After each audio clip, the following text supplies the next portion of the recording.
can explain. Jesus! Uzuoma! You dey live for here? This one no be room o. This one na archaeological site. Ew!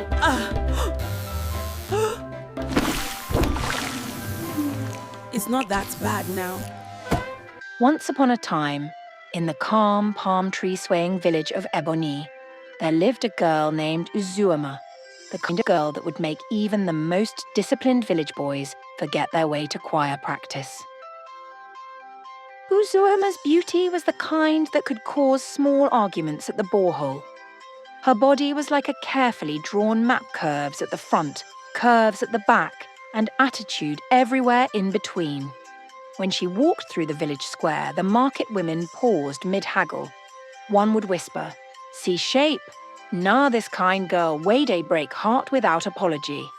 Even the goats would stop chewing to admire the way her slippers slapped the red earth. But beauty is one thing, cleanliness was another, and Uzuoma and cleanliness were not even on speaking terms.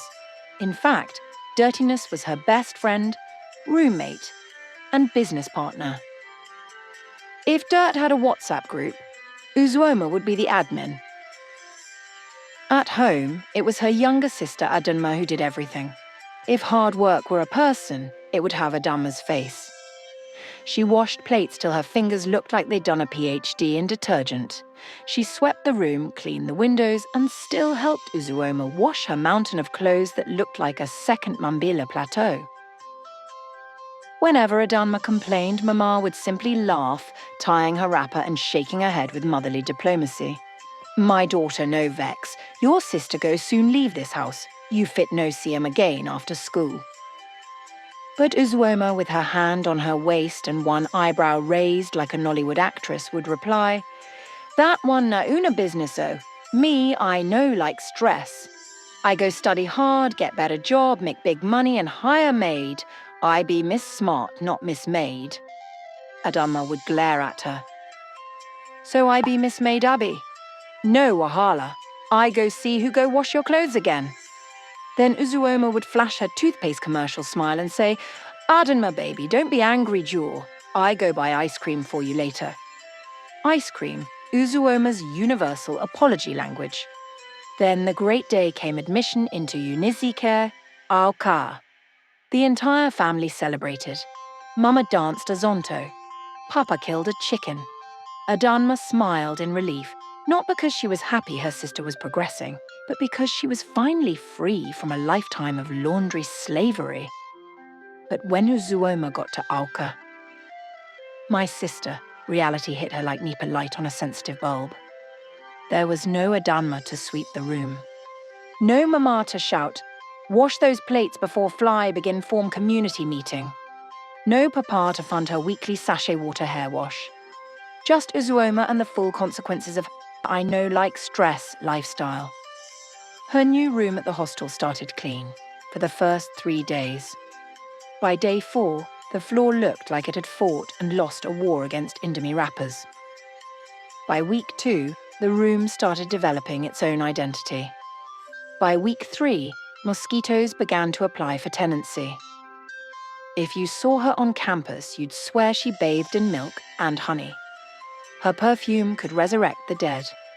Her wigs were straight like freshly ironed truth. Her gowns shimmered, her heels clicked with confidence. But if you mistakenly followed her home and entered that hostel room, you'd beg to go blind. Plates stacked like skyscrapers, pots blackened from cooking experiments that had clearly gone wrong, clothes everywhere, beds, chairs, floor. Even the window had become wardrobe extension. Her bedsheet looked like it had fought in World War II and refused to retire. If air freshener had feelings, it would have cried in exhaustion. Yet every morning, Uzuoma would step out of that chaos, walk through campus corridors smelling like heaven's corridor, and greet people like royalty. "Good morning, dear," she'd say, flipping her long wig dramatically. The same wig that had been resting beside a half-eaten Indomie bowl overnight.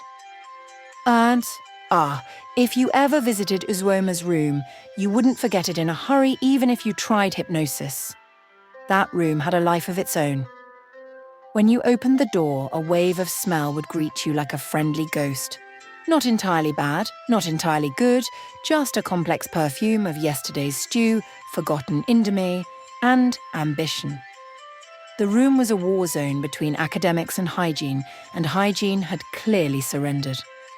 After every meal, Uzuoma would push her plate aside like a queen dismissing her servant. Later, she would mumble, but later never came. Each plate joined the pile of others waiting for redemption. White plates turned brown, stainless spoons turned confused, and one innocent cup retired completely. It was now a flower vase for her pen. Sometimes, when the plates began to protest, with flies holding meeting on top of them, Uzuoma would simply close her nose and say, "I beg, I no get time for Una, I'm studying." That was her favourite phrase, "I'm studying." She used it as license to avoid everything: washing, sweeping, cooking, even phone calls. Her pots? They looked like they had survived civil war. One had turned black like it was auditioning for charcoal. Another had lost its handle, she still used it anyway. Every time she cooked, she promised herself, "Once I finish eating, I'll wash everything." But by the time she finished eating, sleep would attack her from nowhere. She'd stretch, yawn, and say, "I beg, I'll do it tomorrow. Let me just read small before I sleep." Then she'd read half a page and start snoring like an overloaded generator. The next day, the pot remained loyal, burnt, abandoned. After 2 weeks, all her pots had joined the dirty club. She couldn't cook again. She would open the cupboard, sigh dramatically and say, "Wow, all my pots don't expire." That was how buying food outside became her plan B. She'd go to Mama Nkechi's food stand every evening, still wearing perfume and looking rich, order jollof rice and fried meat like a celebrity. Mama Nkechi would always smile and say, "Wanta? Ah, fine girl, na you again, you know they cook." And Uzuoma would laugh nervously. "Ah, Mama Nkechi, gas finish, and Nipa no bring light since." Meanwhile, her gas cylinder was full, it was her pots that were on strike. She became a regular customer. Mama Nkechi even gave her a nickname, Madam Perfume Rice, because no matter how broke Uzuoma was, she never forgot to spray perfume. But one sad week, her ATM card betrayed her no money. Her pocket dry like harmattan lips. Now Mama Nkechi's rice was suddenly luxury. That was when reality came knocking. Uzuoma looked at her mountain of dirty plates and pots like a general inspecting fallen soldiers. She sighed deeply. So this is how laziness disgraced people. She picked up one small pot, the least scary one, and one plate. With great ceremony, she fetched water, squeezed half a sachet of detergent, and started washing. You'd think she was performing surgery. She washed one pot, just one. Then she said proudly, "At least I did something today." She used that one pot to cook one small pack of indomie and one egg, an achievement worthy of praise. After eating, she looked at the dirty plate and muttered, "I'll wash it later." Of course, later meant never. Weeks passed. The smell in the room grew stronger. It started forming character. Even the flies started behaving like landlords. Visitors would knock and she'd quickly spray perfume everywhere like fire extinguisher. Psh, psh, psh. Her perfume budget was higher than her feeding allowance. The funny part, outside you'd never suspect. On campus she smelled like rose petals and scholarship. Inside, her room smelled like forgotten dreams and pepper soup gone bad. If a cockroach coughed in that room, the air would answer. In her mind, she had perfect justification. What is cleanliness without success? I'm the best student in class. Who washing help? She would brag to her mirror, flipping her wig with confidence. Me, I read. That's my job. Pot and plates can wait. When I graduate, I'll employ cleaner. I'm preparing for the future. That's how she consoled herself while her slippers stuck to the floor from spilled stew. Nighttime. Her room is in total chaos. Clothes hanging on chairs, half-eaten food on the table, mosquitoes dancing a zonto in the air. But there she was, sitting majestically in the middle with her books open. She'd be reading chemistry formulas with all seriousness, totally unfazed by the apocalypse around her. If H2O reacts with NaCA, then suddenly a rat would run past. She'd flinch, hiss and mutter, "Nonsense! Even the rats know I'm destined for greatness." Then continue reading as if nothing happened. That's Uzuoma for you, focus in the middle of filth. But make no mistake, Uzuoma was brilliant. The kind of brilliant that made lecturers call her my daughter after marking scripts. She could quote textbooks like she wrote them. During exams, she was always the first to finish, the type to look at other students sweating and whisper, this question easy now.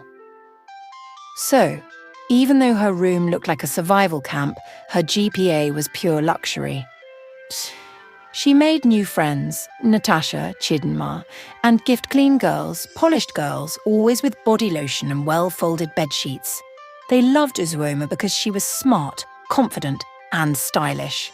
They didn't know that behind the style was a smell of secrets. When she resumed school, she brought plenty clothes. But laziness is a dangerous disease.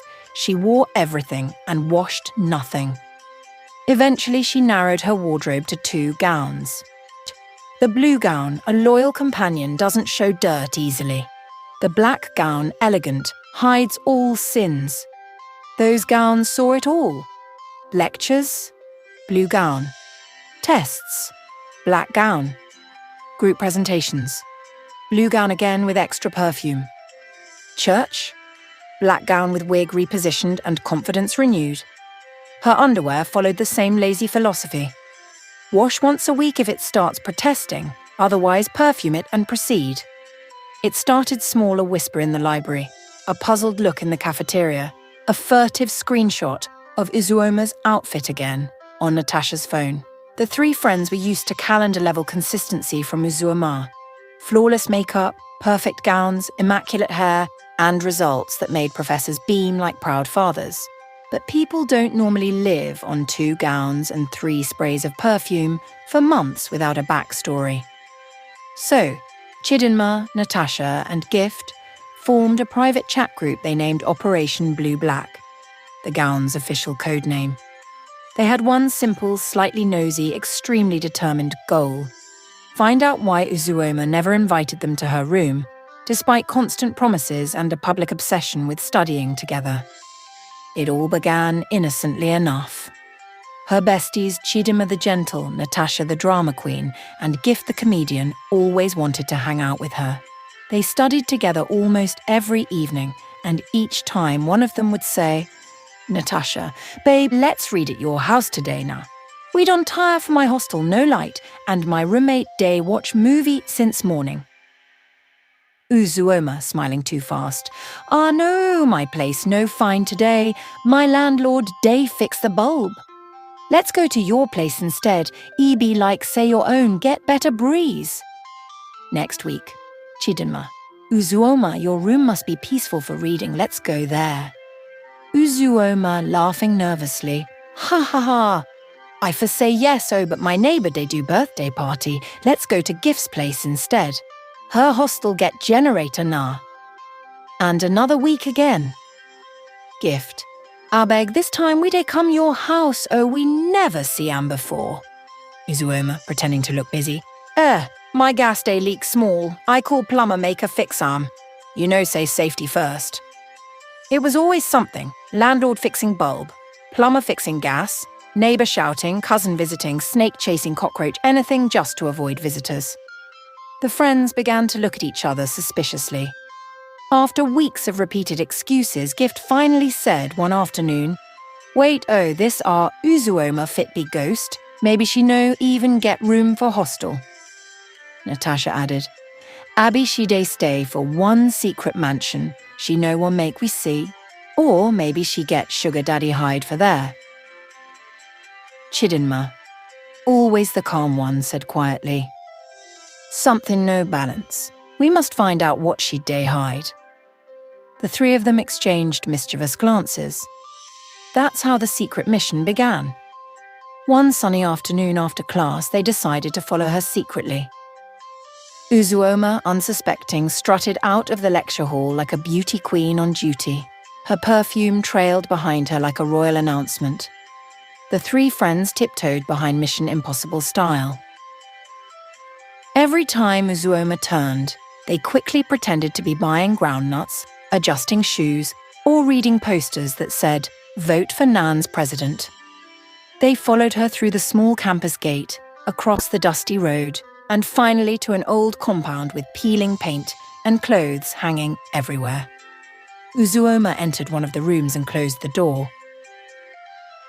The girls hid behind a wall, breathing heavily like secret agents. Gift, ever the bold one, whispered, "Let's knock. Maybe she go invite us inside if we surprise her." Before Chidinma could object, Natasha had already knocked kapom kapom, kapom. Inside, Uzuoma jumped like someone whose secret shrine had been exposed. She ran to the mirror, adjusted her wig, sprayed perfume around like holy water, and opened the door slightly just enough for her head to pop back out. But wait, what exactly did her friends see when that door finally opened? Did Uzuoma manage to hide her secret on time? Or was she about to become the biggest gist on campus? Will these visits by force end in laughter or disgrace? And what if the smell itself decides to introduce her before she even speaks? Find out in part 2, when the door finally opened. If you enjoyed this video, don't just stop here. Hit that notification bell so you never miss any of our new uploads. Thank you so much for watching. Your love and your support means the world to me. I truly appreciate every single one of you. Stay tuned, more exciting videos are coming your way. Much love always.